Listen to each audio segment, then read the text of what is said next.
it now. 2 balls and a strike to count on Taylor. Reyes fires, swinging a drive, deep left field. It's his way back. Walk the ball. Chris Taylor.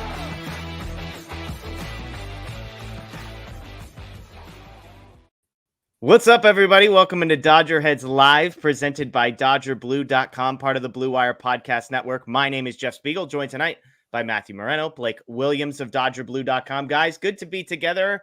Happy holidays, Merry Christmas, almost Happy New Year's. I'm going to be honest, Matt, New Year's among the most overrated holidays, in my opinion. Yeah, I agree with you. I've never really gotten understood much of the buzz and hype and attention that it gets, but hey, people get excited for it, so that's fine. Blake, I know it's your jam. You're a big club guy, going out, hitting downtown on New Year's Eve. I imagine you have big plans.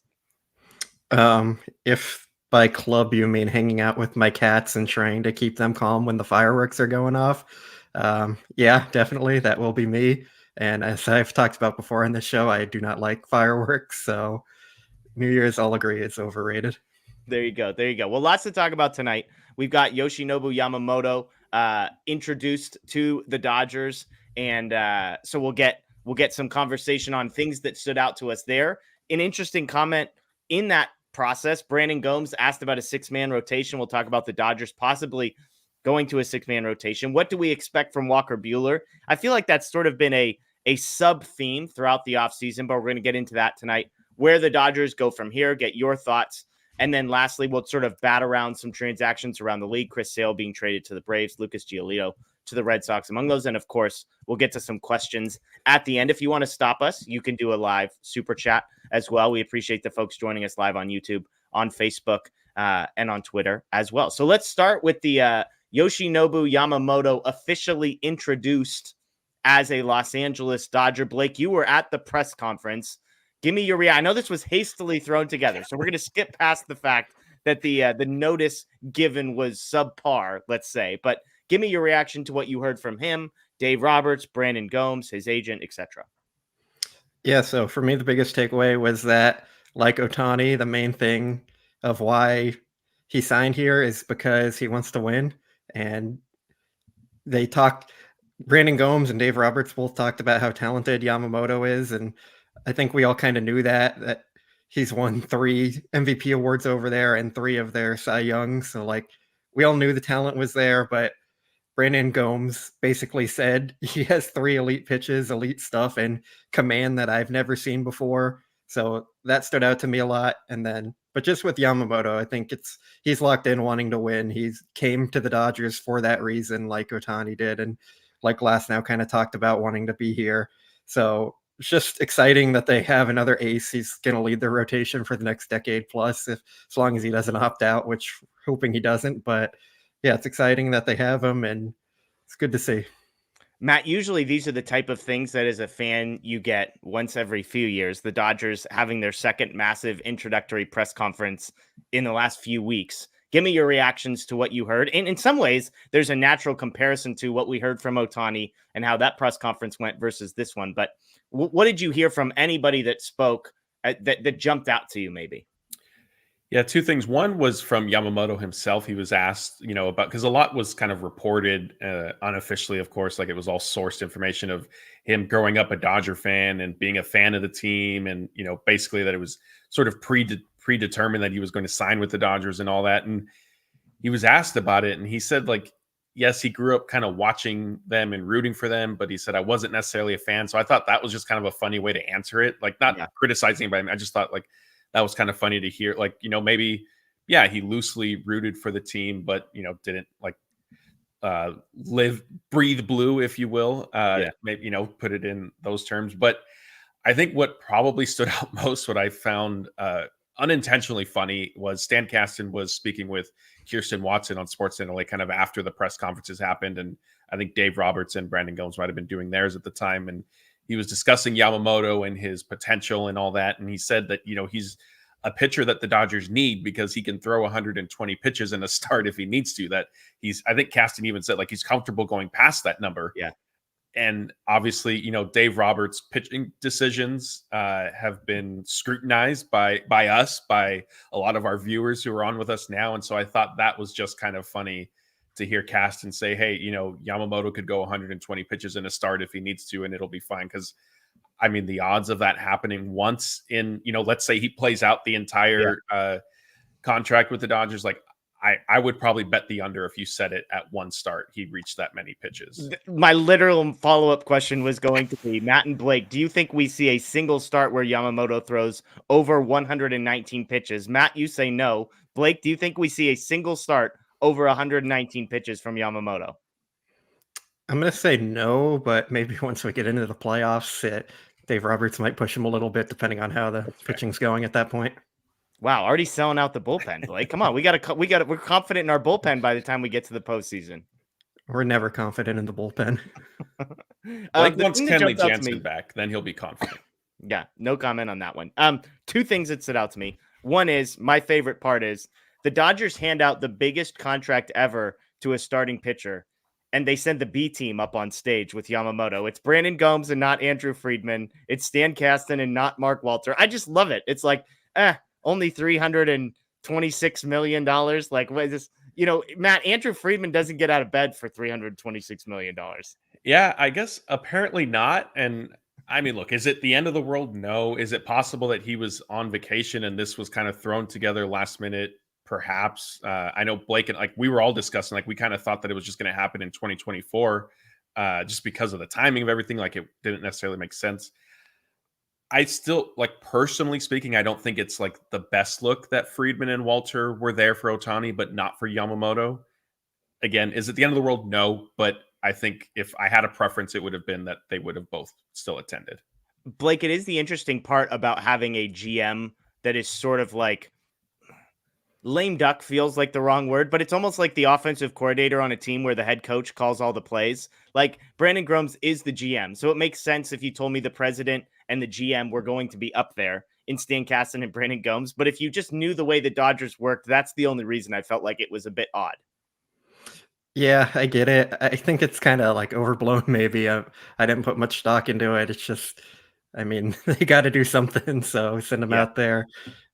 I don't think Yamamoto cared about that at all or anything. And it's more notable with Ohtani because his contract was tied to Friedman and Walter, where you didn't see that with Yamamoto. So I just didn't really think much about it, to be honest. The real thing that jumped out to me was that Yamamoto said Ohtani becoming a Dodger had no influence on him whatsoever. He just wanted to be a Dodger. And Matt, this is a conversation we've had over and over again. It's all of the things working in the favor of Los Angeles right now. It's not just the talent. It's not just the location. It's not just the money. It's the fact that guys simply want to be here. And the money can be the clinching factor. The Ohtani, Freddie Freeman, Mookie Betts can be the clinching factor. But Ohtani and Yamamoto both basically said, Glasnow basically said, I just wanted to be a Dodger. Yeah, I think Glasnow was a little bit of a unique situation just because he's a hometown kid. He definitely grew up rooting for the Dodgers, going to games. He discussed that. And Glasnow, if you missed it for whatever reason, Glasnow's interview is up on our YouTube channel that you could watch after this one. With Ohtani and Yamamoto, I think it's sort of, the pendulum is kind of swinging back the other direction after the past, 5, 6, 7 years of the Dodgers, quote unquote, missing on big free agents. And I've been up here kind of critical of them of, maybe sometimes they're they tried to sign Bryce Harper by offering, it was a 3 or 4 year contract. And he clearly was looking for a long-term deal. But I mean, things have sort of balanced out, I guess, ultimately in the end. And the Dodgers, they won a World Series already in 2020. And now they're in position to certainly compete, if not win another one in the next 5 to 10 years. Yeah, absolutely. Blake, what were your thoughts on that comment in particular? I'm sorry, what was the question? Just the commentary on him wanting to be a Dodger and the fact that Ohtani signing with the Dodgers didn't necessarily move the needle for him. Yeah, I mean, I think it's more just about him winning. That's what he wants to do. The Dodgers are the best place to win, and I think we all kind of knew that going into it. Like I said in the last show, one of the last shows we had about it, it was why are you going to want to go to New York if the money's the same when you can come win with the Dodgers? And to me, it just kind of seems like that situation there. The Dodgers offer the best chance to win, and it just lined up there pretty well. Yeah. The last thing I want to touch on, and we'll kind of shift gears here a little bit because I thought this was interesting and worth a bigger conversation, was Brandon Gomes, who we mentioned, was represented there. And when he was being interviewed by the press separately after kind of the main interview, Gomes was asked if the Dodgers were considering a 6-man rotation. And Blake, I don't know if you were there when that question was specifically asked, but he didn't answer it. He didn't say, "Oh no, definitely not." It felt like, and people have hinted at, oh, when Ohtani comes back, they're going to need to go to a 6-man rotation, all that kind of stuff. It felt like this was going to be inevitable a year from now, but based on Brandon Gomes' answer during the press conference, Blake, I'm starting to believe that it might be sooner rather than later. Yeah, I think it makes sense for how the rotation is kind of shaped out because Yamamoto, he's built up to throw a lot of pitches, but he was pitching once a week in Japan. We know Tyler Glass now has the injury history. Walker Buehler is going to be limited, and they talked about they're not sure how they're going to limit him yet, but they're going to. Yeah. We don't know how far Emmett Sheehan has built up, and the rotation kind of just lacks depth in general. So it does make sense to go to that 6-man rotation if you can do it and kind of limit all the innings from guys instead of maybe shutting them down at some point at the end of the year. Where that goes is they'll still need to add another pitcher if they plan on doing that, which I'm sure we're going to get into later. But yeah, I mean, it makes sense from that perspective, especially if you're preparing to have Ohtani in your rotation next year like they are. So if you can get ahead of that a year early and kind of protect your pitchers now, it does seem to make some sense there. Matt, your thoughts? I mean, you're an old school guy, and the idea that we need to go to a 6-man rotation, which for a franchise that we're arguing if they even have 5 pitchers, now we're talking about potentially 6. They burned through a bunch of depth. And I know people say, hey, let the young guys pitch, et cetera, et cetera. Most of us weren't overwhelmed by half of the guys who ended up pitching in that circumstance last year. We're hoping for better this year. But give me your thoughts on a potential 6-man rotation and if you think that's real. I think it would be helpful to have somebody like Ryan Pepio on the team. I don't know if the Dodgers ever had a pitcher like him in their organization, but if you're looking to expand your rotation to 6 guys, why are you trading from kind of your experienced MLB depth, at least all relatively speaking to some of the other younger prospects? And yes, I say that a little bit in jest, but I still like trading from the starting rotation never made sense to me. And like, it just doesn't. And now look, like if you are in a situation where you want to go to a 6-man rotation right now, having somebody like Pepio would have been useful. I'm okay if that's what they need to do. Like, I know my reputation of, get off my lawn, let's play baseball from the 80s type thing. But whether it's a 5-man rotation, a 6-man rotation, like I don't have strong feelings one way or the other. My question is, and I know we're going to get into it later, is just like, how are the Dodgers going to be able to piece together the depth? Because up until, today, Saturday, up until Friday, maybe somebody like Lucas Giolito, he was speculated as a potential option. And then look at the contract he got. So things are like the market isn't necessarily working in the Dodgers' favor, I don't think, in terms of finding kind of a depth piece at maybe team-friendly terms. Yeah. It's an interesting debate. I mean, Blake, do you want to respond? I know you were big on the Glasnow trade. He obviously is openly questioning the decision to add Pepio there. Do you see the sort of the line of thinking Matt's getting after there? I get his point, but I still feel like for the Dodgers, it's easier to go out and add a 5th starter like Pepio than to go get an ace like Glasnow. So if you have the opportunity to do that, and especially lock up Glasnow for the next 5 years, like, you might miss Pepio, but you can go sign someone to replace him pretty easy, and you're not really going to end up missing him as much. Whereas you can't go sign Glasnow on the free agent market unless you want to pay someone like Blake Snell $200 million potentially and get maybe more inconsistent results than Glasnow is going to bring. So I think that's kind of where the Dodgers thinking was at there. Like, yeah, you don't want to give up a piece from your rotation, but they also added Nick Frasso and Landon Knack to their 40-man roster this offseason, and we should see them pitch. And they're probably higher on Emmett Sheehan. Maybe they still have some faith in Gavin Stone bouncing back. So to me, it's like just a move you kind of have to make at that point because you can't fit them all in the rotation. Yeah. And Glasnow is going to provide you that elite upside. Okay, let me ask you both this question briefly. we've talked about the Dodgers needing to add one more pitcher. I think that was all under the assumption that they were planning on a 5-man rotation. Blake, does your need list change if the Dodgers are in fact serious about a 6-man rotation? I don't think so. I've kind of been on that they need 2 elite starters and then an innings eater throughout the whole offseason, regardless of a 5 or 6-man rotation. And I don't really think that changes, because if you have another pitcher in your rotation, then you still have Sheehan and Stone and Frasso and the young guys as your depth there. Matt? I mean, I agree with Blake that they needed probably like 3 pitchers basically. But again, that was under the assumption that you're not taking anybody out from your major league group so I feel like they sort of still potentially need 3 pitchers now if they are looking at a 6-man rotation being viable or being necessary for any stretch of the season. I mean, and it's easy to look, I think, at the Dodgers depth chart right now and say, like, all right, so you've got Glasnow, you've got Yamamoto, you've got Buehler, you've got Sheehan, you've got Miller. That's 5. And, oh, look at all these prospects, Frasso and Knack and Stone and, Grove and Yarbrough and all these other guys we can throw at.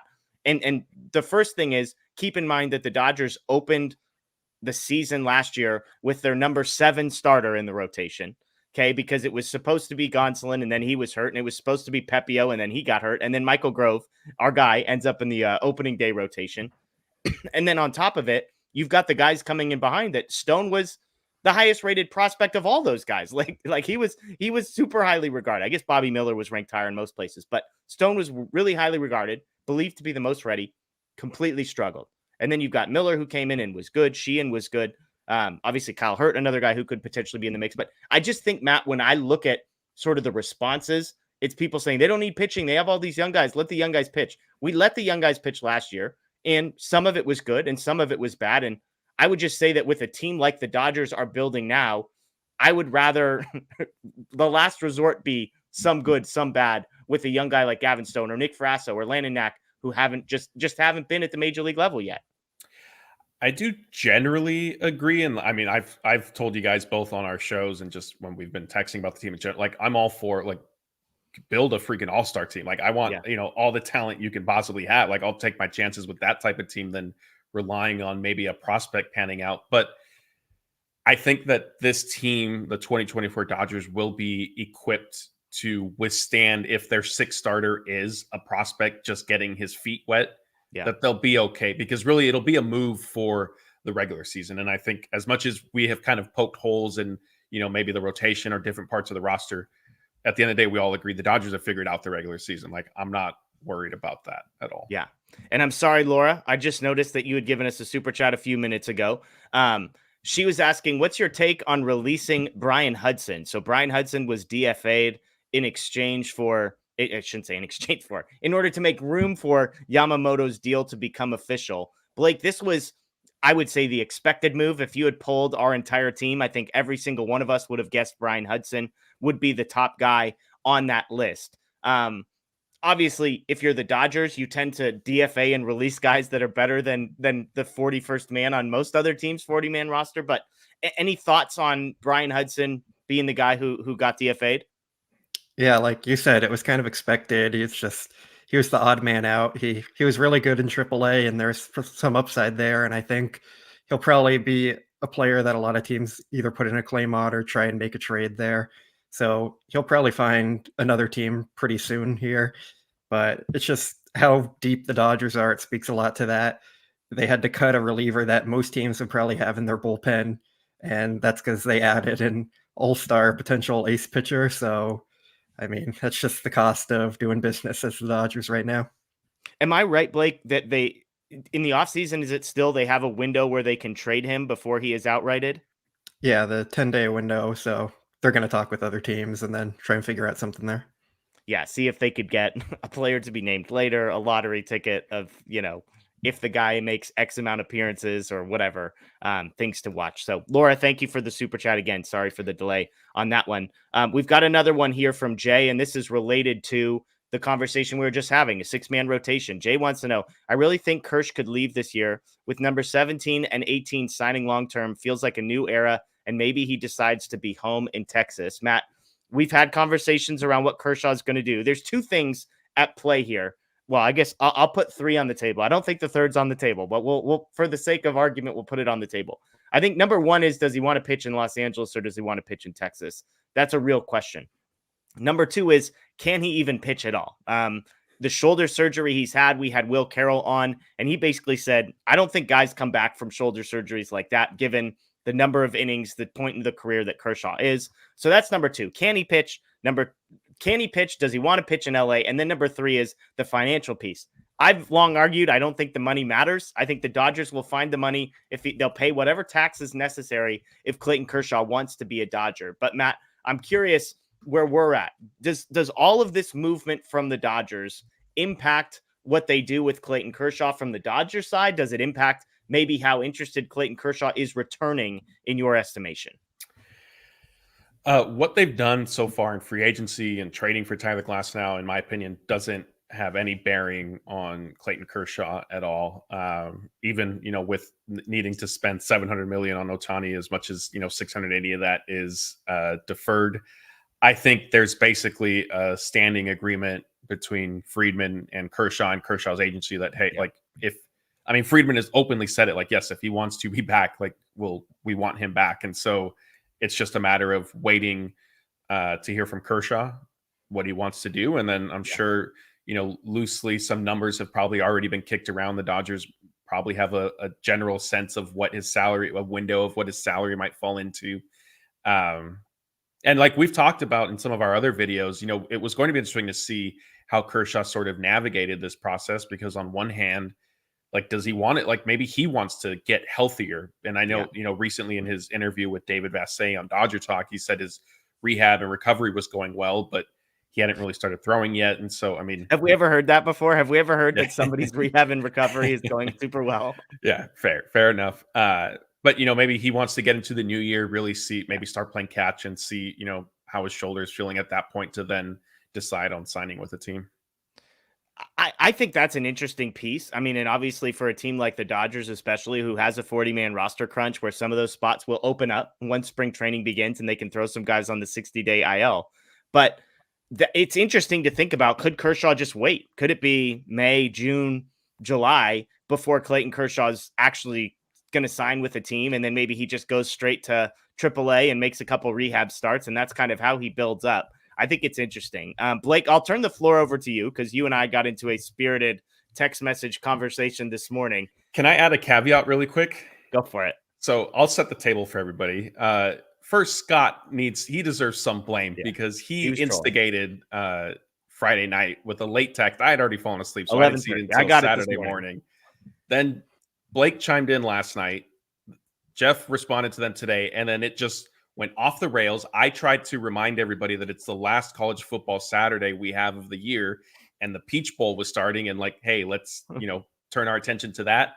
And no, they just kept going back and forth about Kershaw and his viability. And if you guys could be a fly on the wall to see them exchanging different opinions, you would get a big kick out of it. Yeah, it's typically Daniel and I suiting up in armor against a one-man show and Blake Williams, with Scott instigating from the side, occasionally coming to Blake's defense. I say Scott is sort of the neutral party. Matt is the neutral party, if Matt's even engaged at all. But Blake, I'll give you the floor to paint the picture of where you're at on Clayton Kershaw. I'm going to push back that Scott is neutral first. Scott is very much on my side on most of these things. He just doesn't text as much because he's busy with other things. How convenient. With his daughter. And yeah, but I don't think Kershaw is going to be a viable option for the Dodgers or any other team, basically, to put it that way. Like Will Carroll was pointing out on the interview Jeff did with him, guys don't come back from this kind of injury. So I still have serious doubts he's going to be someone that's going to pitch for the Dodgers or any other team. I know Kershaw said a lot about how he's determined to come back and that's his plan and everything, but that rehab is going to be a very lengthy process and there's a lot to go through. And even before the injury, his stuff was already declining. And then while he was injured, the stuff was very declined, which we all knew, and it led to that disaster of a playoff start. But it seems like a very hard road for Kershaw to go down at this point. Shoulder injuries are so tough, so I just don't really see him coming back and being a great option. And at least not one of the Dodgers' 5 best starters at this point. Like, I hope he proves me wrong and that he comes back and he's great. I just don't really see it happening. Matt, the interesting thing about Kershaw, and obviously, look, none of us can speculate here. We can all guess. And if I had to guess, I kind of have leaned the way Blake has leaned as far as, is he really going to be able to come back from this shoulder surgery? The thing I think I've pushed back on, and maybe you weren't saying this piece as loudly as I felt you were saying it, is Kershaw the pitcher, how good he actually is? Because yes, his stuff was diminished, but Matt, it felt like his last 6 or 7 starts, he was constantly talking about or being asked about his shoulder. And yes, he would tell us it was fine. But basically from the All-Star break on, we saw the stuff drop. We saw the velocity drop, the movement drop, all of it. Obviously, effectiveness kind of went in the same direction. But it feels to me like if Kershaw can rehab, which is a big if, I'm willing to admit that. But if he can rehab, I actually still think he has enough in the tank physically combined with mentally being at the top of his game to actually still be an effective, valuable piece of a Dodgers rotation. Yeah, I think for me, where it basically falls is if Kershaw can get back or close to the form that he was right before his shoulder injury, that's fine. Like, he's never going to be MVP, Cy Young Award winner level. Like, he's just like, his back injuries, he's older, his innings, now the shoulder surgery. Like, so that's just out of the equation. Now, the big question is, like you said, like, can he rehab successfully from the shoulder surgery? And I'm not so sure, but it's Clayton Kershaw. He's meant a lot to the franchise. I'm willing to give him a 1-year contract and let him figure it out. And I think if Kershaw does come back and it's just not working at all, like, I don't know if he would continue to make starts the way he did this year, where it was like the Dodgers they ran out of, Tony Gonsolin was pitching hurt. Like, they ran out of guys. Yeah. And Blake, that feels like where you and I were disagreeing the most, is that by all accounts, you don't even want Kershaw back next year. I wouldn't go that far. If Kershaw's willing to take like 1 year, $5 million, like, sure, I'm all for that. I'm not. Well, he's only going to pitch half the year, so you can't give him like 20 million for it if he even pitches half the year.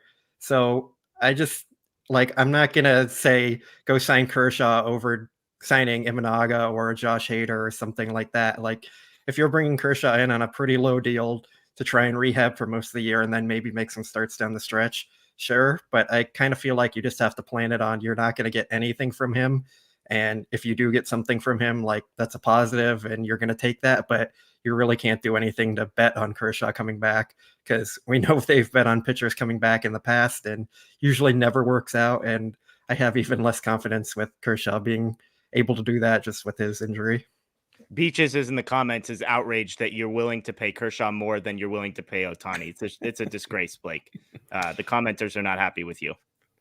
Yeah, I mean, if you want to go 10 million for the year, like, sure, maybe, but still, like, you're paying for less than half a year of Kershaw, so I don't think you can go out and give him like the 20 million that they've been kind of doing with him. So that's just how I see it. What happened to the "it's not my money" Blake? Where's he at? Seriously. Now you're also concerned about they have money. Other needs. It depends. Like, if they're willing to go over the 4th luxury tax and just blow by that and pay the 110% fee that they're going to have to pay, like, give Kershaw whatever he wants, then I don't care. But I don't think they're really going to get to that point or want to get to that point. So then when you're looking at it like that, like, you do kind of have to consider the money a bit more. Yeah, my take all along, this all started because Scott tweeted Imanaga greater than Kershaw. Blake said Kershaw was cooked and he doesn't want him and he just wants Imanaga. And my whole response was, show the man some freaking respect. He's a legend. The word cooked should never be next to Clayton Kershaw's name, just purely out of respect. And secondly, signing Imanaga and signing Kershaw, like, the biggest piece of my argument was these are completely unrelated things. Like, the Dodgers are not planning anything around Clayton Kershaw. If Kershaw wants to come back, it will be the cherry on top of the sundae that was going to be served with or without a cherry either way. That was my entire point, Blake, that I think was like what instigated this whole thing. The idea that Imanaga and Kershaw are somehow related. That's fair, but in my reply to Scott, I didn't say I don't want Kershaw back. I said, is that really a debate? Kershaw is cooked and Imanaga is kind of perfect for what this team needs as an innings eater. And that's really where I left it. I never said don't bring back Kershaw or anything specifically like that. it's more about just they have other needs, so you can't prioritize Kershaw over them at that point. In fairness, I think it was strongly implied, but again, I was just trying to watch college football on this fine Saturday morning, and you guys were going crazy. Did you enjoy that Georgia game, Matt? Yes, I did, because Florida State should have been ranked like 8th or 9th. Like that's a whole separate issue. So yes, I am glad that somebody exposed them. All right. Well, let's get to a couple super chats here. Here we go. MMA voice. Kershaw's earned the loyalty of the fans. Fans don't need to worry about business. We can sit back and demand the front office brings him back. This is where I am. Like, he should. I've said he can have $10 to $20 million a year. We'll just pay him $1 million to start, $500,000 to start, whatever he wants, and just forever. If he wants to be a 65-year-old, if he wants to be Sandy Koufax, so what is he turning 80? 88? Well, how old is he today? However old Koufax is, if Kershaw wants to be pitching for the Dodgers at that age, I say give the man the contract, Blake. Yeah, I'm not gonna agree with you even slightly there. There comes a time when he's gonna need to retire, and I think that's pretty soon. Like, all respect to what Kershaw has done for the franchise, and he's absolutely a legend. And they should bring him back if it's gonna be cheap, but like, you need to be realistic about where he's at and where the Dodgers are at. They're focused on winning. If he comes back, he's probably not going to be anything more than their 5th starter. And that's not necessarily a total knock on Kershaw. It's just their rotation is very good at the moment. Like, he's not going to slot over Yamamoto. He's not going to be over Glasnow. He's not going to be over Miller. And he probably won't be over Walker Buehler, which I'm sure we're also going to get into that one later. A little foreshadowing here. But I just don't have confidence in Kershaw coming back and being that effective or even coming back at all. And that's really what it's about for me. I still laugh. I found this stat when I was researching Tyler Glasnow that Clayton Kershaw has never thrown less innings than Tyler Glasnow in a season in Major League Baseball. So all this talk about how old he is and how cooked he is, it's just a funny thing. And look, there are 1,000 mitigating factors that go beyond that. You could count some rehab starts, and Glasnow beats him a couple times, but it's just a funny thing. And I think it's worth pointing out, Clayton Kershaw's ERA last year was 2.46. It was 2.28 the year before that. It was 3.55, 2.16, 3.03, 2.73. So we could look at all the underlying stuff, and I love that. But Matt, at some point, the guy just keeps throwing up unbelievable ERAs, Wins. and the effectiveness piece of it somehow survives no matter what. Yeah, I mean, look, again, like, for me, it's simple. Like, do I fully trust that Kershaw can be effective? Not necessarily. Like, he's facing an uphill battle, but I give him a 1-year contract to try to let him figure it out. Yeah, forever. With 1 million player options on it, as far as I'm concerned. All right, we'll switch gears. Caleb mercifully getting us off this topic. Caleb wants to know Dodgers' next move, everyday left fielder or a closer. This was going to be one of our segments, is kind of where do the Dodgers go from here? We're going to get to those two positions here, Caleb, so I'll leave your comment up there. But Matt, the sort of semi-sourced reporting that started to trickle out on social media today was connecting the Dodgers to Shota Imanaga, who's another pitcher from Japan, coincidentally enough, a guy that I've actually, throughout the offseason, when I predicted they weren't going to sign Yamamoto, I had them signing Imanaga. So maybe we go 1 for 2 on those predictions. But it still seems like, Matt, the Dodgers are prioritizing a starting pitcher. Do you think that's fair, or is that just what we're hearing? I think that is fair. I mean, like we've touched on earlier in our show, like they do still need pitching, and that's especially true if they're going to end up using a 6-man rotation for kind of any significant stretch of next season. So I think starting pitching is the focal point. Unfortunately for them, the market for starters has gone kind of crazy, and there are a lot of teams that need pitching help in their rotation, and so that's going to, I think, maybe impact and perhaps influence the Dodgers to just start the season with some of their relying on some of their organizational depth earlier on, maybe more so than they anticipated, and then kind of reevaluate at the trade deadline. Because if prices are crazy now, they're gonna be crazy then. Like, I mean, half a dozen one way, half a dozen the other. Yeah. Blake, I wrote down, according to MLB Trade Rumors, they ranked their top free agents and some predictions here. I'm going to go down the list starting. These are just pitchers. There's a relief pitcher on here for those wondering. I see lots of people in the comments. I'll just read off the names. I'll give you a projection, and you tell me if you're interested or not interested. Okay. Okay. First one, their top-ranked starting pitcher left is a fan favorite of Dodger fans everywhere, Blake Snell. Number 4 free agent, according to them, 7 years, $200 million. Would you be interested in the Dodgers pursuing Snell, yes or no? Absolutely not. Okay, fair. Jordan Montgomery is next on this list, 6 years, $150 million. Not at that price. I mean, I think he'd be a good fit and he's talented, but he's going to get paid way more than the Dodgers are going to give to another pitcher. Okay, Matt, I didn't mean to exclude you. Snell or Montgomery, either of those guys? No, not at those price. Snell, not at any price. Montgomery, not at that price. Okay, number 8 on this list. Okay. Can I ask Matt, like, you wouldn't take Snell at 1 year, like 20 million, 30 million or something? Okay, reasonable fine. price. Yes, not at an expected price. Number 8 on this list, Josh Hader, 6 years, $110 million. I shake my head the way Matt shakes his head.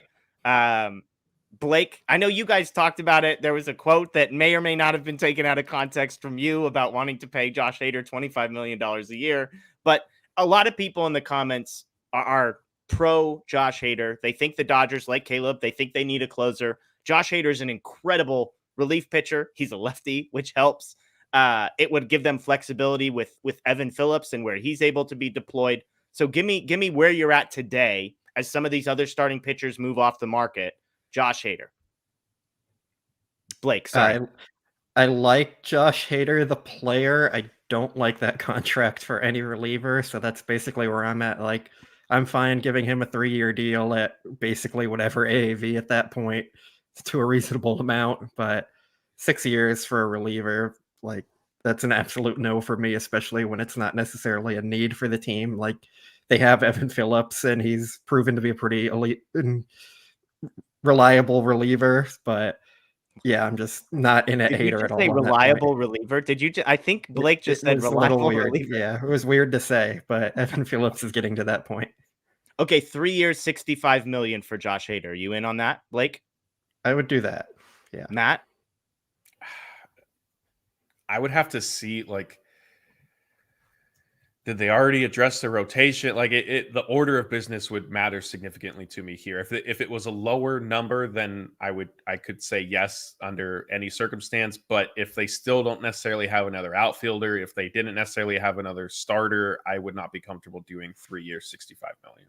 He's 29. He'll turn 30 at the beginning, I believe, April of next year. So an interesting name. So fourth, on this list, number 10 free agent is Imanaga. They have him projected at 5 years, $85 million. I'll give MLB Trade Rumors this. They've been pretty consistent and pretty accurate on a lot of these. Yamamoto being the one that they were only $115 million off.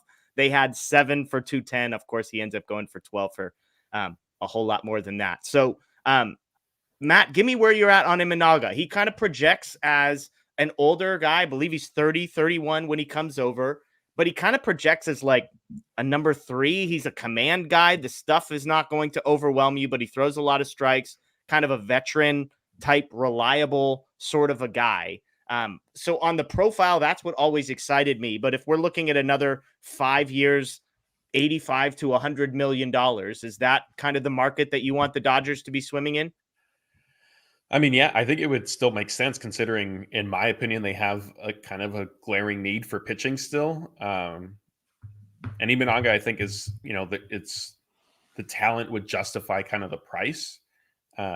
Excuse me. I'm just a little skeptical as to whether or not, like, will that end up being his contract, just because some of the recent deals we've already seen. And as much as, like you said, MLB Trade Rumors has been pretty accurate, like, the fewer number of pitchers that end up being available, market prices change and they go up and all that. So I don't know. The Dodgers may end up getting priced out because, again, like, not to belabor the Giolito point, but I thought for sure he was somebody who was going to end up with the Dodgers. Hometown kid, coming off some, a couple bad seasons, probably not going to sign a crazy contract, and look what he ended up getting. So I feel like if Imanaga's market kind of continues to increase the way Ohtani's sort of did, the way Yamamoto's did, then the Dodgers may just get priced out.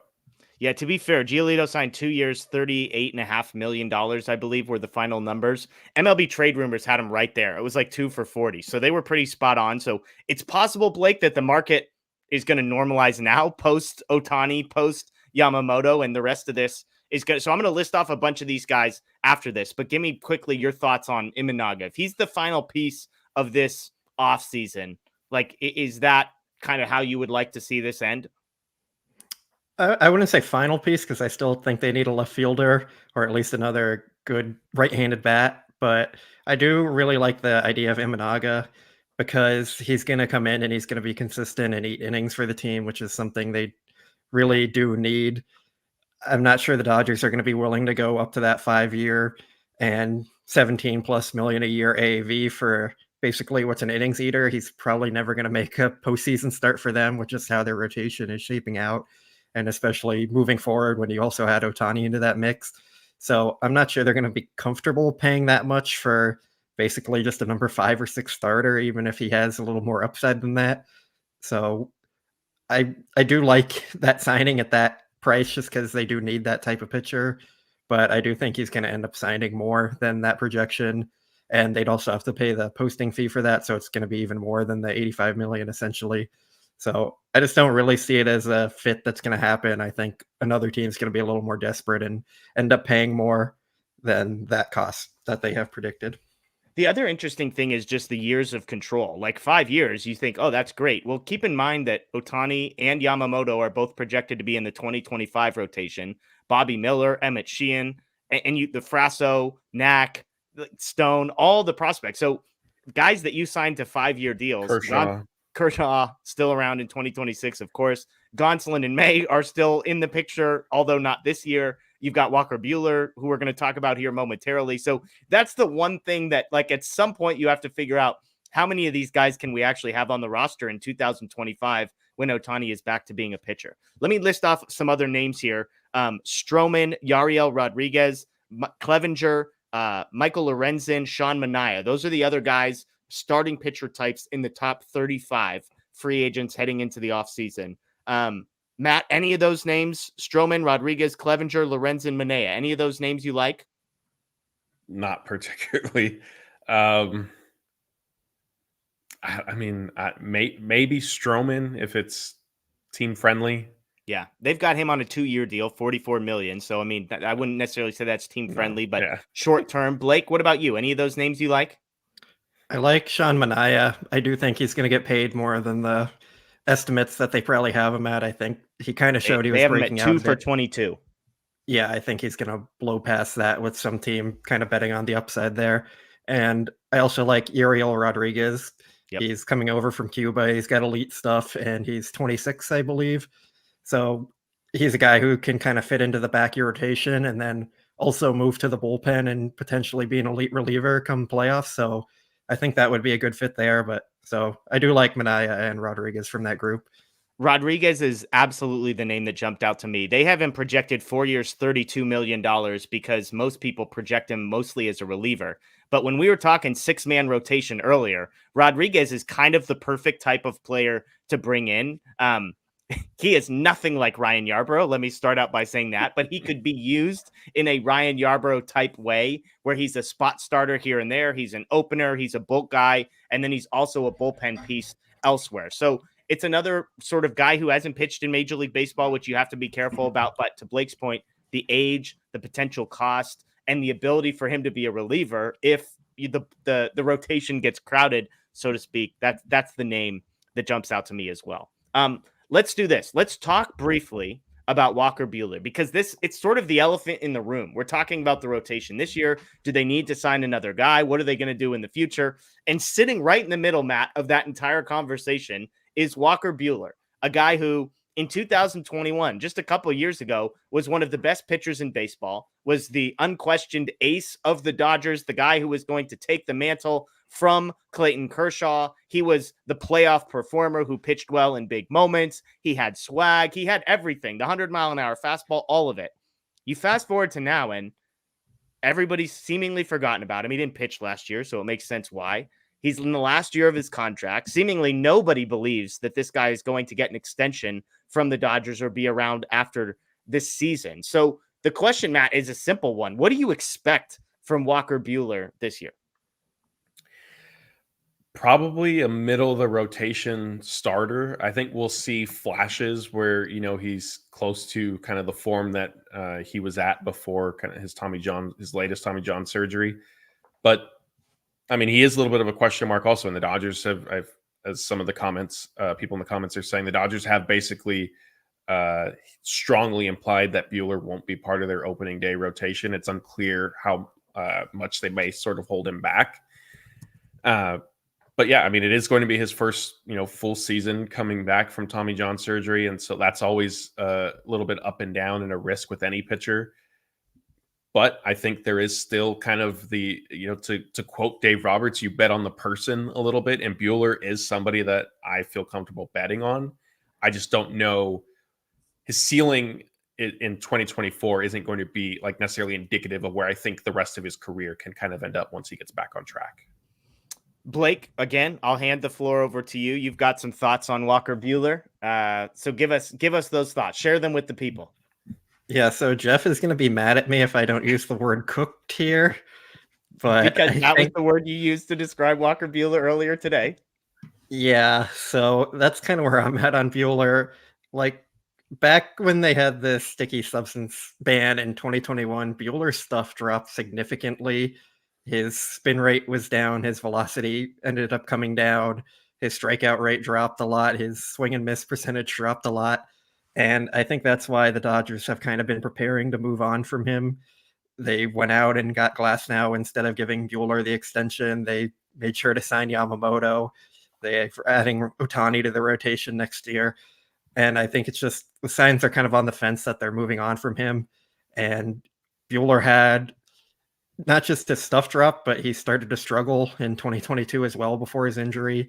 And I know Daniel was pointing out in the group chat that Buehler was hurt, but I don't think there's any indication that Buehler was pitching through the injury at that point. It seemed to me like he was pitching and then he got hurt and then he had the surgery. So it wasn't something where like you could say with Kershaw, we knew he was pitching hurt. With Gonsolin, we knew he was pitching hurt. With Buehler, it seemed like the injury just kind of happened. So I'm not going to attribute the injury to the decrease in stuff or any of that. Like after that sticky substance ban, he had one of the biggest drops in stuff among all pitchers. And then coming back from a second Tommy John surgery, that's probably going to decrease his stuff a bit more. So I just don't really see him being an ace anymore. He'll probably be like a middle of the rotation guy. The Fangraphs projections have him as a 4.3 ERA guy. And I'm not sure if he'll be that bad, but I think it'll be closer to 4 than 2. And for a guy that you had as an ace before, like, I think we can say that's cooked for him now. And I just don't see the Dodgers paying that or having him as in a big part of their rotation as much as relying on the new guys they have, along with Bobby Miller taking a step forward.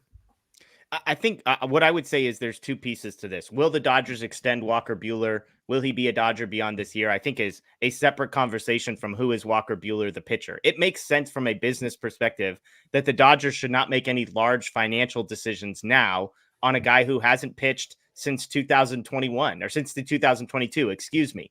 So that makes sense. Like I'm going to be pro Walker Buehler guy here sitting next to Blake, but I'm not the guy saying go give him 25, 30 million a year in 6 years. He's going to be 30 years old halfway through next season. And so that's just not the type of guy that you necessarily love to sign up for a 6, 7, 8 year contract from a starting pitcher, especially if he's getting the money that he potentially could.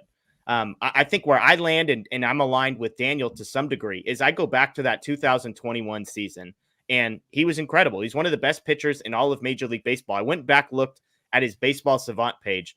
His pitching run value was the 100th percentile.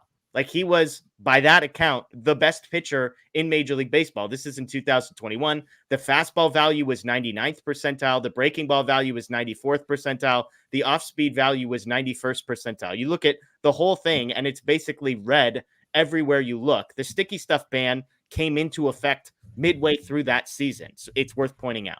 Then 2022 happens. To Blake's point, it was the worst season of his career by far. In 2021, by the way, his fastball velocity dropped by 1.3 miles an hour on average from the year before. And yet all of the numbers I just told you were still true. Like he was still incredibly effective despite the fact that the velocity dropped. 2022, velocity stayed about the same, 95.5, but the ERA spikes 4.02, and across 12 starts, 65 innings, he just didn't look like himself. Where Blake and I and Daniel sort of disagree is my view on pitchers are like Clayton Kershaw last year, like Tony Gonsolin last year, like Tyler Glasnow for the last 2 or 3 years. Pitchers don't like to not pitch. These guys will do whatever it takes to stay on the mound, especially somebody with the personality type of Walker Buehler. So I don't think Walker Buehler is going to quit at the first sign of discomfort or the first sign of pain. I think in his mind, he's thinking, I can gut through this. I can make it work. I can figure it out. Eventually, it stops. So when he ends up having second Tommy John surgery, I'm not going to say I give him a pass for the last 18 months, but I look at, if you tell me he had a bad 2 months right before he had his second Tommy John surgery, like Kershaw, like Gonsolin, like Glasnow, who were giving a pass for the last 2 or 3 years, I'm just going to say he was probably hurt. That's probably why he needed Tommy John. That's probably why he was ineffective. And I'm not saying he's going to be amazing this year coming off of his second Tommy John surgery, but to just blanket statement saying he's cooked because of how he looked in 2022 in 65 innings right before he had Tommy John surgery, Matt, that's kind of the part that I think gets me a little worked up, is that I just want to believe better. Maybe it's the fan in me, but also just the experience of watching pitchers try and gut it out. I tend to give Buehler a pass for a bad performance right before a major surgery. Yeah, I think I'm inclined to also. I won't sit here and definitively say that, yes, he pitched with any sort of torn UCL for any extended period of time. But I do know that with his second Tommy John surgery, there was a second procedure. I think the first one actually, I'd have to go back and double check the timing of everything, but he had bone spurs taken out of his right elbow that he had been pitching with. So is it plausible that maybe the bone spurs started to have more of an impact than they did a year and a half ago, 2 years ago? Maybe, maybe not. I think the other thing too is I don't think it's entirely fair to say the Dodgers signing Ohtani and Yamamoto are an indictment or indicative of the Buehler situation, because Buehler could be fully healthy, and the Dodgers, in my opinion, would have absolutely made every effort to sign Ohtani, definitely, probably Yamamoto as well. I think the Glasnow trade and extension, that one probably is some insurance for Buehler, likely either not getting back to himself and or not being with the team beyond next season. So that's where I do kind of disagree with Blake a little bit. The injury stuff, I can see both sides. Do we know for sure, whether or not Buehler was pitching hurt? No. Would it shock me if he was? No. Would it shock me if he wasn't hurt and it just happened in that one start? Then okay, fine. Maybe he was just struggling. So I'm in the middle there, per usual, with our staff debates that tend to happen almost on a daily basis.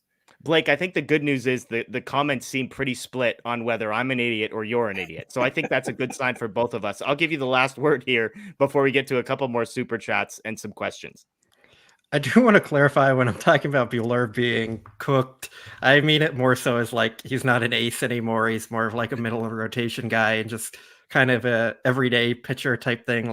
I don't think he's going to come out and be a 6 ERA guy or anything like that. And I've never alluded to that. I just think we have to have our expectations as he's probably not an ace anymore. This stuff is down. His strikeout numbers have come down. The swing and miss stuff has come down. And I think it's unfair to expect him to get back to that point. Maybe he'll do it, but I just don't think he's going to get to that point.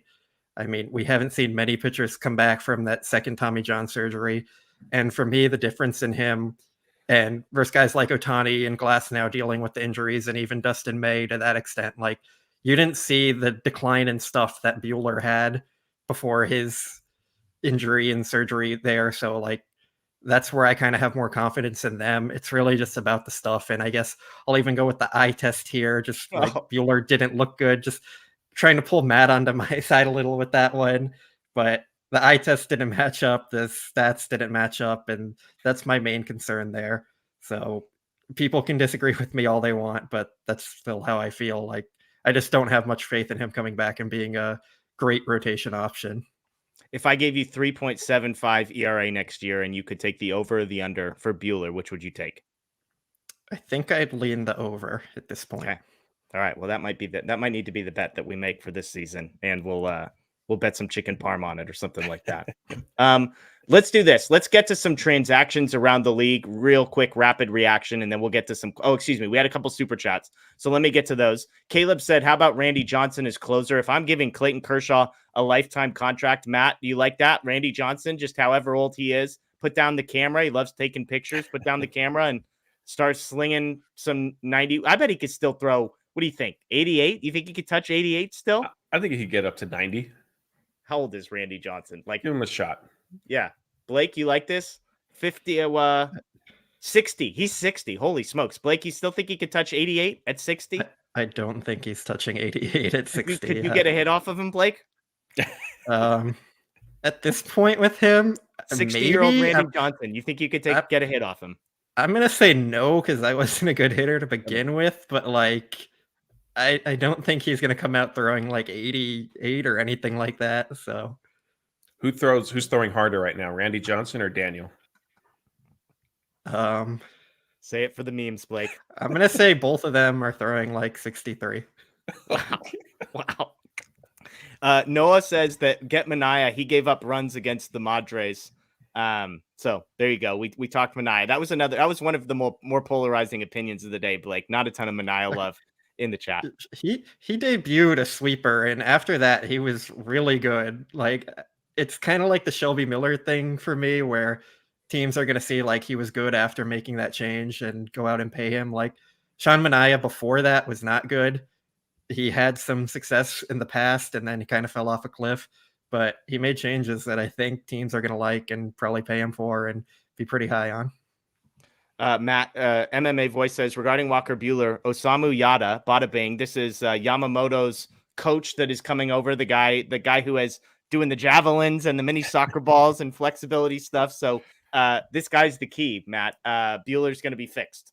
Yeah, I mean, perhaps Dodgers the report is that they are hiring him. So maybe I know Walker, like in all seriousness, like he is very inquisitive and kind of open to different things. He likes to ask a lot of questions, kind of a little bit to the point where some of his teammates will give him a hard time about it and say like he's a difficult person because he could challenge you on a lot of your beliefs. So I think he would certainly be open to hearing what's worked for Yamamoto and potentially incorporate it into his training. And I know he's 6'2", and Yamamoto, the big thing was how small he is. But Walker Buehler, I would say, is not the traditional look for a starting pitcher. So I could see some of that flexibility stuff possibly being of value to him. Blake, you ready to change your opinion on Walker Buehler now that you consider that Yada is coming to town? We'll see how much he buys into it. I'm surprised Matt is kind of hyping that up, because Buehler's a big analytics guy, and he's always watching that pitch data to try and adjust his pitches. So we'll see. We'll see. All right, let's get to some questions here. If you want to start throwing questions in the chat, all caps questions, we'll get to a few of those. As you are starting to populate the chat, let's go briefly on these signings. Blake, give me your rapid reaction to Chris Sale going to the Braves. 17 of the $27 million owed to him is going with him. Vaughn Grissom, a former top prospect, going back to the Red Sox. As the Dodgers' chief competition being the Braves, I'm curious your reaction to the Chris Sale trade. I thought it was a great trade for the Braves. Of course, Chris Sale has had his injury problems, but he's still been elite when he pitches. His ERA was a bit worse than all his predictive numbers last year, and I don't think Vaughn Grissom is good at all. So for the Red Sox to trade away a potential top-of-the-rotation starter, plus basically his entire salary, and get a guy back who I don't have very high expectations at all for, like, just seems like I had no clue what they were doing. And I kind of hate to say it, that the Braves got a lot better with that deal. To point out, Chris Sale has thrown 152 innings in the last 4 seasons combined. So the health concerns of like if you were concerned about Glasnow's health, Sale is all of those concerns on steroids. Matt, any thoughts? More concerned, less concerned, don't care about the Braves after a deal like this?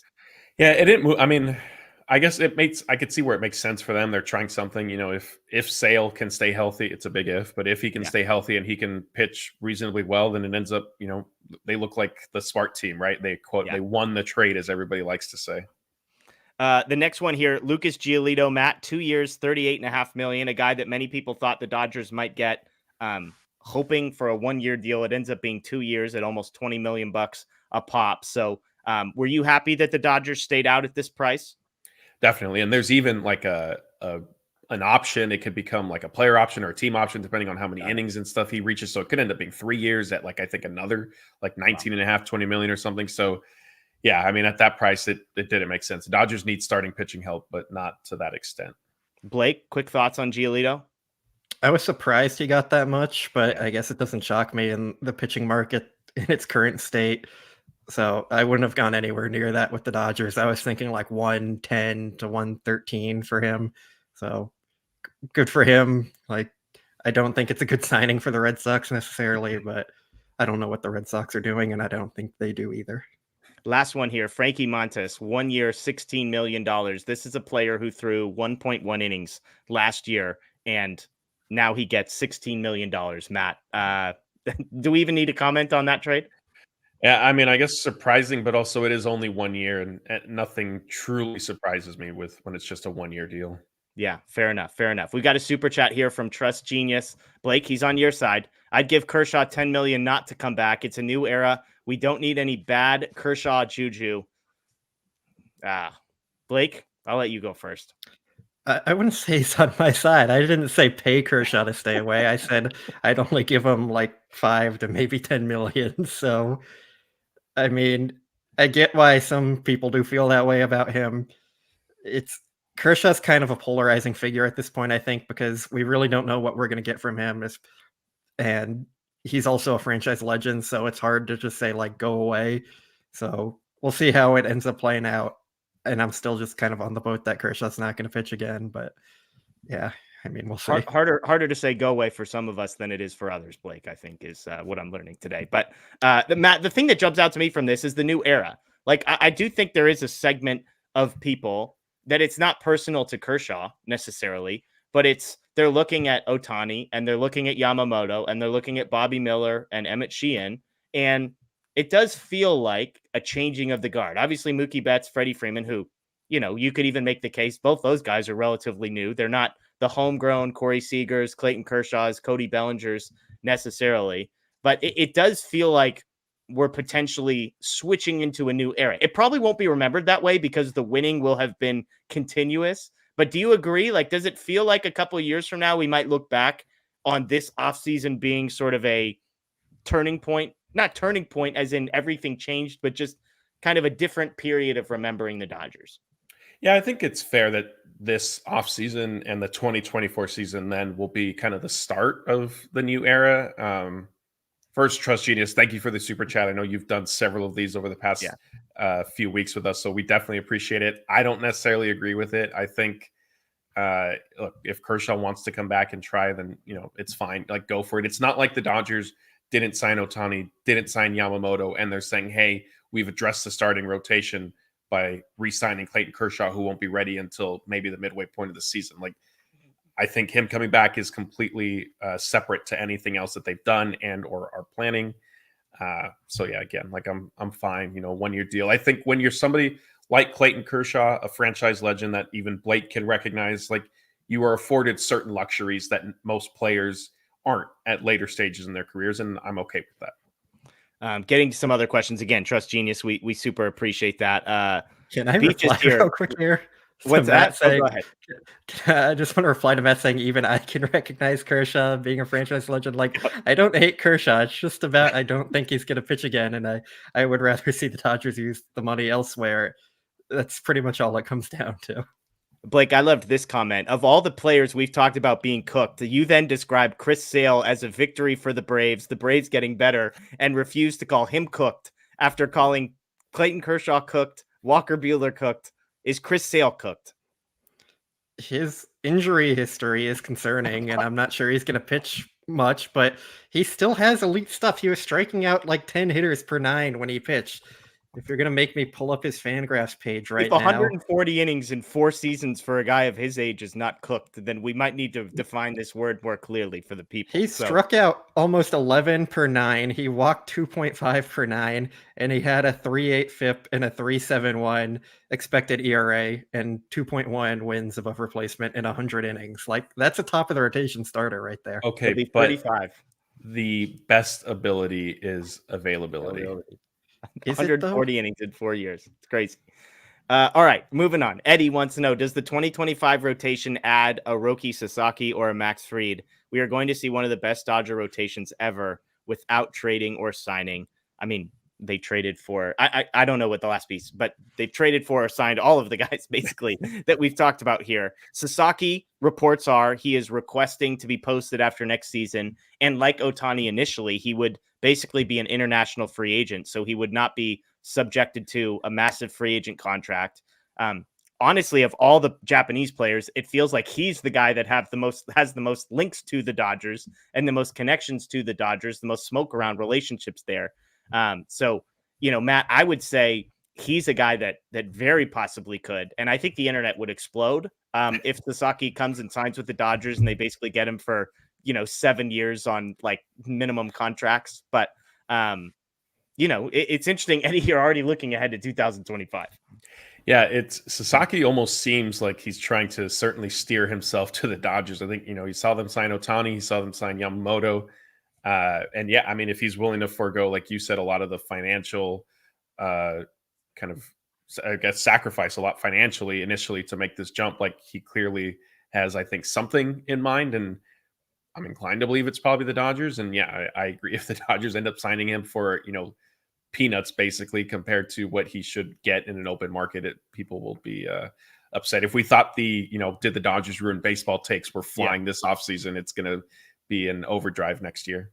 Blake, even if the Dodgers don't sign Sasaki or Fried, a year from now, we're going to walk into the 2025 season, presumably with a rotation of Shohei Ohtani, Yamamoto, Glasnow, Bobby Miller, Emmett Sheehan, Dustin May, Tony Gonsolin, Nick Frasso, Gavin Stone, some combination of those 9. Kershaw. Landon Mack. What's that? Kershaw. Yep. Kershaw, obviously. I mean, like, I think to Eddie's point, that could be on paper one of the best rotations the Dodgers have ever fielded. Yeah, it's incredibly talented. And I think the thing that stands out most about him is just how elite their stuff is. And I feel like I've talked about this stuff a lot on this show, but that's where they're heading toward. Like, they're prioritizing these guys with elite fastballs and elite pitches, because they're the guys you tend to bet on the best to perform, especially in the postseason. And yeah, they just have a ton of talent in their organization right now. And like, we haven't even talked about River Ryan really. And he's a guy they got for Matt Beatty, and he's one of their top prospects already, touching 100. And like, they just have a very exciting group of pitchers. Yeah, a couple more super chats here. Caleb, Kershaw needs to stay believer in Christ. Good juju, so related there. So yes, thank you, Caleb, for all the super chats. 3 from you tonight. We greatly appreciate it. Danny wants to know, you're going to cherry pick a small sample size and assume Walker Buehler is cooked. By and large, he's been one of the best pitchers in the league. Have some respect. I'm trying to think of who this might be. Oh, that's one's for you, I think, Blake. Are you sure? I thought it was for Matt. But could be. I mean, it's more of 160 innings at this point than a small sample size, because after the sticky substance ban, that was about 100 innings, and then the 65 innings in 2022.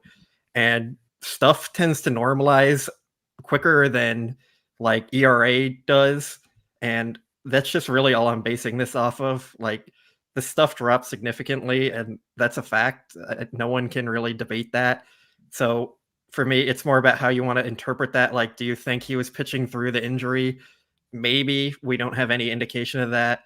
To me, the trend started right after the substance ban, so that's kind of where I think more is affecting that.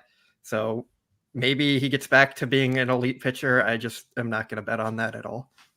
Okay. Fair enough. Let's get to some more of these questions. Danny, we greatly appreciate the super chat, and I've got your back, brother. Good question. Great question. All right. David, great question here. More wins next year, Dodgers or Braves? I saw Fangraphs has the Braves ahead of the Dodgers in win predictions for next year. Matt, I know how much you love win projections, computer models, analytics. So how do you feel about Fangraphs projecting the Braves for more wins? Yeah, my eye test is telling me the Dodgers will edge the Braves slightly in wins next season. Blake, Braves or Dodgers, more wins next year? I'm going to say the Dodgers because of the top end talent, but I think Fangraphs is predicting that the Braves' depth in their lineup is going to help them out a little bit more. And they're pretty high on the Braves starting pitchers too. Roy wants to know, I'll just kind of rapid fire these to one of you because we've got a bunch of questions and just a few minutes left of these. So Blake, he's saying, do you sign a free agent pitcher and use their prospects for a left field hitter? Like if you had to sign one and trade for one, pitcher and left fielder, which would you sign and which would you pay for? I'd probably sign the pitcher and trade for the left fielder because I don't love any of the free agent outfield options. My thing with the outfield option is I also think Kepler is the best fit for their outfield, and he's a left-handed hitter. And then you still need a right-handed hitter in the lineup, which is why I think as the last show I talked about getting Willy Adames and moving on from Lux just to kind of help even out the lineup a bit more. But it's an interesting position the Dodgers are in because I don't think there's a ton of great options from the right-handed side that's available for the outfield. So we'll see how they end up addressing that. I still like Cease. Just sticks in my mind. 2 years of team control, lines up on the timeline. And just if they can build a trade around some of these prospects, Michael Busch types that they're willing to move off of and then sign a Kike Hernandez or something like that. That's kind of where I would lean. A new super chat just came in. So let me get to that one. Sam said Buehler was third in the majors in Stuff Plus in 2021 after the sticky stuff ban. Blake, I'll give you this. Your takes are great for content. So I appreciate that. The super chat's flying in to argue you. That's a sweet little emoji thing right there. So kudos for that. But Blake, your thoughts? I don't know if this is true, but Sam seems like a reputable source, so I have no reason to doubt him. Yeah, I'm trying to double check this. Let's get Bob Nightingale on the case. Yeah, he hasn't been in here tonight. Where are you, Bob? But okay, I'll let you come back to that one. Okay. We've got another one here. So I'll come to Matt with this one and we'll circle back to you. Jay with the super chat. How about a 6-man rotation, which we talked about earlier? The Dodgers did not deny a 6-man rotation with the 6th spot for our many prospects to cycle through and to prove themselves. So Matt, the idea being 5-man rotation, and then that 6th spot can be Gavin Stone called up, Michael Grove called up, Landon Knack called up. How would you feel about something like that? Yeah, I could see that probably being the likely scenario. It would benefit the Dodgers from the standpoint of you're giving everybody a little bit of an opportunity to pitch at the major league level. And if it's a guy who hasn't made his debut yet, then that would certainly help. I think what you maybe instead of cycling like one every week, you might have to let somebody maybe make 2 or 3 starts in a row and then rotate them out for another pitcher just so that they can get some sort of rhythm. And also there's the limit on how many times you can option them. I think it's 5, right? And before you have to then place them on waivers. And like once you option a starting pitcher, there's like a certain number of days. The other piece, just the roster. I mean, the thing I went to with the 6-man rotation is if you have a 6-man rotation, that means you can only have 7 bullpen arms. So that's the other piece of this that you would have to factor in. And to your point, I think a lot of folks are just like, well, just shuffle through. And you can only send a guy down a certain number of times. Obviously, a bunch of these guys, especially the relievers, can't even be optioned. So that's another piece of the equation. So obviously, they could make it work if Ryan Yarbrough or Michael Grove, those type of guys, are in the bullpen who can kind of do both. They can be a 6-man rotation if they have a bunch of games in a row, or they can go back to being relievers if there's an off day baked in, that sort of a thing. But just something to think through. So great question, though, Jay, because I think it is one that we get a lot. Okay, Blake, circling back to Sam's question, were you able to dig into this one at all? I'm about to be there. Okay. If you want to go to the next one. Sam is about to be correct, is what I heard Blake saying. Yeah. Matt, we had this question come in. Did you get your last Cupid's hot dog, Northridge location closing after 60 years? You a Cupid's hot dog guy? No, that's a question for Blake, unfortunately. So he's going to have to put his research on pause. I'm sad about that one. I didn't end up going, but that's kind of a CSUN legend spot right there. So disappointed by that. Yeah, Cupid's was like, what's funny is I think the first time I ever went to Cupid's, there wasn't one anywhere near me. My dad grew up near one, so it was legendary, but they put a Cupid's, and I'm blanking on where. I believe it was in a hotel in Vegas. They opened up a Cupid's, and that was the first time I ever went to one, ironically enough, and did make it to one of the LA locations before moving away myself. But Cupid's, classic spot. Love a good hot dog. So, you ready, Blake, or you want me to keep shuffling? I'm just clicking through the dates here. Okay. Matt, do you see Dustin May possibly moving to a bullpen role? Gonsolin's done for the year. Dustin May is a possibility. We were told that I would say they're using more optimistic language about May than they used about Walker Buehler last year. And Walker Buehler kind of made a run at it, but it never really felt like the Dodgers were going to come out and say he was potentially available. They haven't necessarily said that for May, but they seem less definitive about him than Gonsolin. Is that fair? Oh, yeah, definitely. And I think to the question specifically about May possibly moving to the bullpen, I don't think that's a decision they would make next season. Probably really not even the year after that. I think we're looking at maybe 2-3 years down the line. If he's struggling to still stay healthy, or if he just can't pitch deep into games, maybe for whatever reason, just because, his elbow trouble has changed the trajectory of his career, then you'll see that decision, but it's not anytime soon. Look, May has been really good when he's healthy. So now, has he been unable to stay healthy because of the innings toll? Would a bullpen be easier on him? Maybe, but I think it's just worth pointing out to start with that Dustin May has the potential to be an incredible starting pitcher. William asks, is there a short list of untouchables for a trade? I won't go through a whole list. The reason I clicked on this question is if I see another blogger from a different team include James Outman in a trade for a player who is just simply less valuable than James Outman was last season, I'm going to lose my mind. Like, other teams just look at Outman, they're like, oh, rookie outfielder, click, he's good. And it's like, oh, they're going to trade James Outman for a player who had less wins above replacement last year and who is more expensive and less years of control. So anyways, throw Outman on the freaking list of untouchables for a trade. Matt or Blake, either of you disagree with that? I disagree.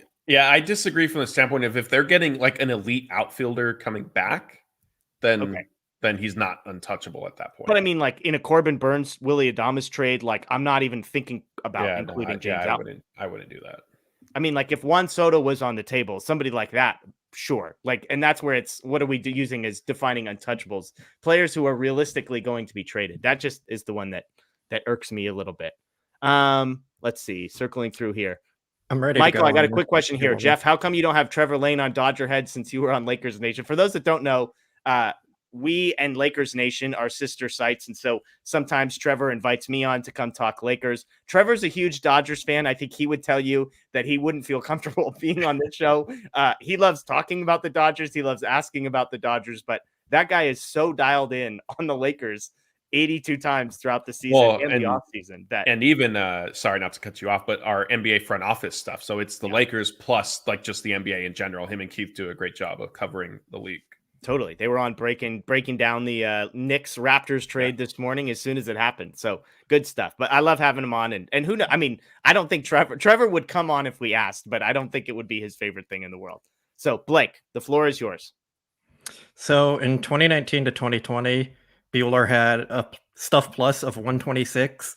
In the 2021 season, he finished overall third with a 120. But from the sticky stuffs and span that happened June 21st and on, his stuff dropped to 115, which was 15th in the league after that ban. So it was still quality. It was still quality, but it started to go down and continue dropping. So he's not cooked then. 15th in the league?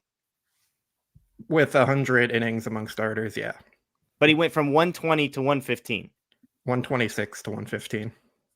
But in 2000, pre and post, it was 126 the first few months and 115 after. No, 2019 and 2020, it was 126. Got it. He finished 2021 at 120 overall, which was third, but it dropped to 115 after the ban.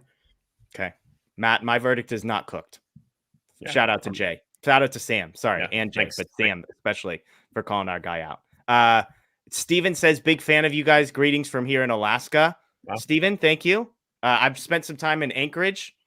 Moose something pizza place is amazing. So I don't know if you're in Anchorage, but shout out to Alaska. Incredible, beautiful place. Although this time of year, a lot of darkness in Alaska. So thanks for joining us, Steven. Danny's got a question. Gentlemen, what would it take for Randy Arozarena? I've kind of hinted at if he was going to be traded to the Dodgers, it probably would have been in a glass now package. The fact that it did not happen makes me skeptical that it will now. But I mean, like, this is the type of guy. Would you trade James Outman in a Randy Arozarena package, Blake? No, because Outman might be better, and I know people are probably going to disagree with this one, but Outman was almost a 5-win player last year as a rookie and plays elite defense in center field, and their weighted runs created plus were not all that far apart. And I think Arozarena is pretty overrated because of what he's done in the postseason and the World Baseball Classic, but overall, he's just a solid player and not as much of a superstar player. Yeah, no, I agree with you. And that's the type of player that I see people, because Arozarena is a name that everyone's familiar with. And it's like, if you just like, I'd have to go back and look it up. But when you look at where Outman finished last year among major league players, when it came to like wins above replacement, let's just say it was a lot higher. He was 29th in all of Major League Baseball in wins above replacement. He was tied with Will Smith, and he was one spot ahead of Fernando Tatis Jr., if you want to put that in context. He was one spot ahead of Tatis Jr. in wins above replacement last year. And Tatis Jr. played 10 less games and had 70 more at-bats than Outman. So I rest my case on James Outman there. But thank you, Danny. It's a great question. It'd be really expensive, and I'm losing faith that type of deal is out there post Glasnow. All right, we're going to try and fire through some of these. Peyton wants to know, everyone's going to have to answer this question. Realistically, who will the Dodgers likely get for the outfield, if not Arozarena? Blake? I like the idea of Tommy Pham. He was really good last year. The hitting numbers were great, and I don't think he'll cost all that much. So he seems like a guy they could kind of plug in to play every day at a cheap value on a 1-year deal. And I also really like the idea of Max Kepler from the trade route, which he doesn't fit as the right-handed bat they need, but he's a very good player. Matt?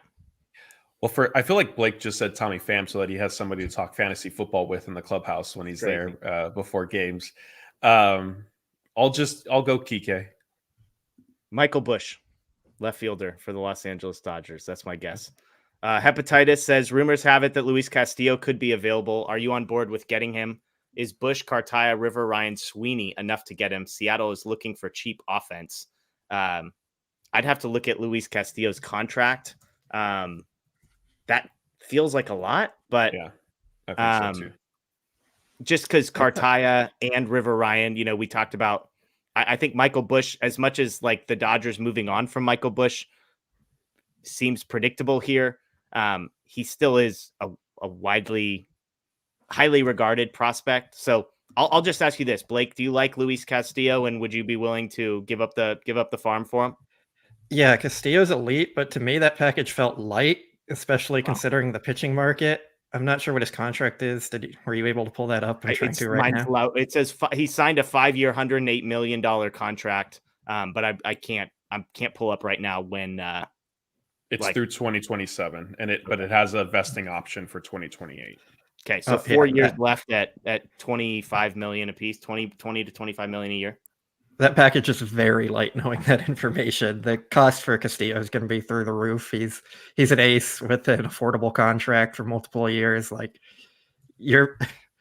I hate to say it, but you'd probably have to talk Bobby Miller in that trade, which means it's not going to happen.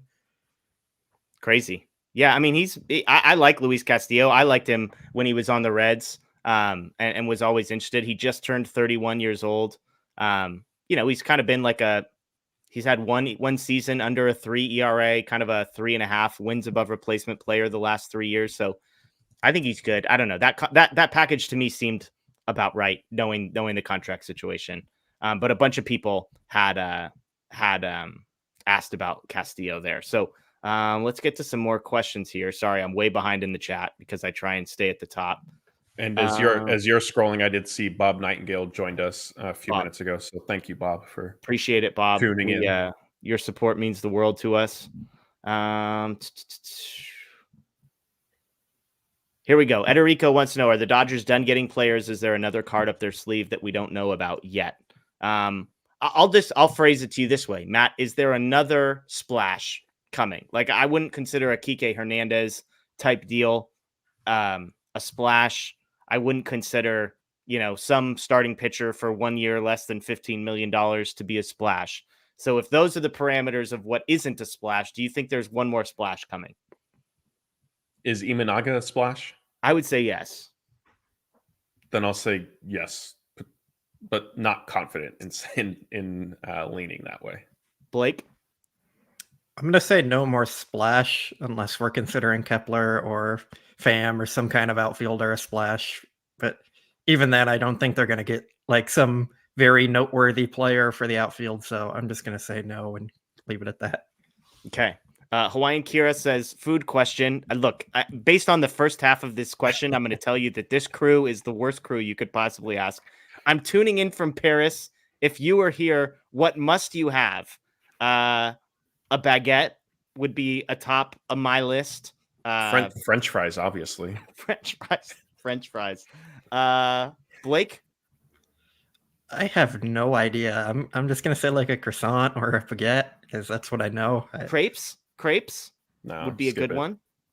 You're not a crepes maybe. guy, Well, are you? I get maybe they're better. Maybe I'm sure they're better out there than anything that is stateside. That's I would say safe to say. But Hawaiian Kira tuning in from Paris, I think is the headline here. That's amazing. Yes. All right, let's see if we've got maybe one more question. Well, as you're scrolling, we also need to give Blake a chance to review the chicken parm. Yeah, so the backstory here is Blake is the unofficial aficionado of chicken parm. This is the man who is willing to go even to IHOP to sample the chicken parm if the situation requires it. His dad was not happy about how complimentary Blake had been to basically everybody else in his neighborhood about food. And so his dad was going to cook chicken parm for Christmas. And Blake, compared to the tamales, how did he do? I'm asking it to compare to the tamales and stuff because I think even my dad would agree those are amazing. Wow. But he did a great job with it. It was very good. The best chicken parm I've had, and definitely clears IHOP a lot. So yeah, that's where I'll go with that. It was great. The best chicken parm you've ever had. Did I hear that correctly? Yeah. Wow. Okay. I have one food question for you guys because this is my. I was at the grocery store, and for those that are new, by the way, we like to do like a food fun question at the end just to break the ice a little bit, and because if you've been around, you know that there are people who have controversial food opinions on the show, i.e., people who eat chicken parmesan from IHOP. But my wife always gets mad at me because I come home with a minimum of one, sometimes 3 or 4 things that were not on the grocery list that were just immediate impulse buys. And today, chips and dip is like among my favorite things. So I'm looking ahead and thinking New Year's Eve, don't know what my plans are, but you know, even if I'm at home, a little chips and dip would be a nice thing. Obviously, January 1st, we've got football tomorrow, first of all. And then we've got January 1st, we've got the Ducks beating Liberty by 1,000,000. Wouldn't even watch that game if not for the day and the time, but I'll be there watching. And then we've got the playoff game. So chips and dip. So give me a top 2 chips and dip. I picked up some buffalo chicken dip, which I think is like a very underrated dip that I very much appreciate. So I'm not going to say necessarily it's in my top 2 or 3, but it's up there. So top couple dips. Blake, I'll start with you. Matt looks like he's thinking deeply. Are we counting like guacamole as an option here? Guacamole counts. It's great. That's fair. That's the top anything one. You could dip it. Anything you would dip a chip in. Yeah, definitely guacamole. I like bean dips. Okay. And French onion dip's okay. Not my favorite, but I'll go for it. But if guacamole's an option, it's always going to be that. Okay. Matt? I do like the French onion dip just from the mark, just kind of like, I think it's like the market brand, like just a generic just one, classic, right? $1.99 crap. Yeah, it's delicious. That one's good. I do like kind of a spinach, like Parmesan, like artichoke one, like maybe with, not necessarily with chips. That one I think is better with like bread. Okay. And then, I mean, it's not necessarily a dip, but like the canned nacho cheese, but not the Tostitos one. You need like the Mexican one, like comes in like the aluminum can that you kind of open up and you heat in the stove. That's good. I like it. It's the spinach and artichoke dip's a great one. And it's a great call, by the way, with bread. There's a crappy dive bar near me. You order it. They give you chips. And I'm not joking, an entire loaf of garlic bread to dip into it. And it is the single greatest happy hour item in the history of the world. So yeah, buffalo chicken dip is up there for me. I love buffalo chicken, but French onion dip, the Parmesan jalapeno artichoke dip is a great. I mean, look, my basic premise is you can't go wrong with chips and dip. Queso, bean dip. There's a Mexican place that was by me in Southern California that Instead of putting salsa on the table, they gave you free bean dip. I mean, incredible value. So great stuff there. But yeah, it's just chips and dip. It's a necessity, I think, with NFL on Sunday. We've got January 1st, the college football semifinal. It's going to be great stuff. So Matt, I'll turn it over to you. This is our last scheduled live show before the new year. So you wanted to say a few things. Yeah, I just wanted to take the time and thank everybody for supporting us throughout. I can't even say the season because it started in January when we were still putting out content, trying to fill the off season, and then in spring training. And I know this regular season and playoffs didn't go the way everybody was hoping, but we had a ton of great support and growth really throughout. Yeah. And now with signing Ohtani and Yamamoto, a lot of interest and excitement has really picked up, and we have felt that from you guys. And so we just kind of, if Jeff and Blake will allow me to speak on behalf of our staff, we just want to thank everybody. We didn't get to put out kind of a thank you message after the postseason run ended so abruptly like we typically do, just because Blake and I were traveling back and just a lot of things were happening at that point. But just a big thank you. And yes, this is our last planned show of the year. So we hope everybody has a safe new year and enjoy yourselves. And we will still be back here in January. I think probably going back to the usual Sunday night shows. And then it's going to be spring training kind of before we know it. Yeah, absolutely. Echo everything that Matt said. And like he said, Sunday nights starting January 7th, we will be back. Starting in January, we're probably going to settle into that 9 o'clock-ish range just so that we can keep some consistency. The first couple might be hit or miss, but as January moves on. So just keep an eye out for that. But please subscribe here if you're new. Ring the notification bell. Tell a friend if you got Dodger friends. Spread the word. We'd love to have people join us along the ride because as we've talked about tonight for almost over an hour and a half, it's going to be an incredible 2024 as far as we are concerned. It's going to be a lot of fun at the very least. So thank you for joining us. Thank you for those joined us live. Thank you for the podcast folks on Apple, Spotify, and Google. Thank you on Twitter, on Facebook. We appreciate all of you. We would not be here without you. So thank you, thank you, thank you. And as Matt said, have an amazing and a safe new year. That is Matthew Moreno. That is Blake Williams. My name is Jeff Spiegel. Enjoy the rest of your night, folks. And as always, go Dodgers.